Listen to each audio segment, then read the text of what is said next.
This is The Big Story presented by HerbChambers.com. Hi, I'm Bob Ryan. Well, the news that has got all New England sports fans abuzz, of course, is that Randy Moss has, in fact, been traded to his old team, the Minnesota Vikings, for a future third-round draft pick.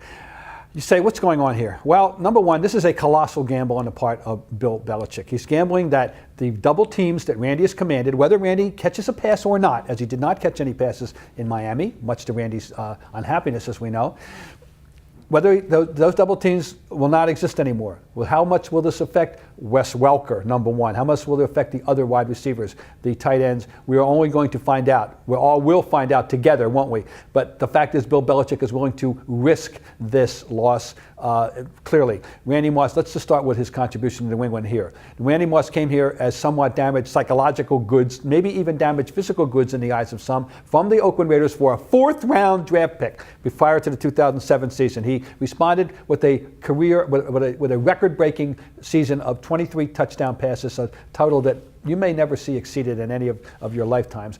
We will never know what internal things went on. We will never know to what extent Randy being Randy became a problem with the Patriots. We're told he was a captain, he was popular with this teammate, that teammate, blah, blah, blah, but he's still Randy Moss. Don't ever forget that, and he's a troubled individual. Don't forget that.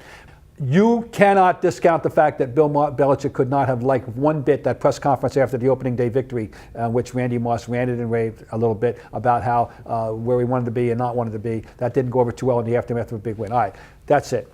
Here's the situation. Do you trust Bill Belichick or don't you trust Bill Belichick? If you trust him, you say, okay, they're going to have a way to find pass receivers. They've got tight ends to throw to. Aaron Hernandez can be a downfield threat. They're going to revamp the way they do things, and they're going to survive. If you don't trust Bill Belichick, you say he's being stubborn, he's being dictatorial, being authoritarian, and he's getting his way and throwing out a useful player. So it's up to you to decide. But Randy Moss, we'll give him his due. What he did in 2007 was remarkable and wonderful, and we'll never probably see anything like that again. But don't forget that that comes with a price, because Randy Moss is never going to change. The leopard spots thing, that analogy holds. So goodbye to Randy Moss. Hello to the rest of the Patriots 2010 season, and let's see what happens, which all comes down to this. In Bill, I trust. Do you?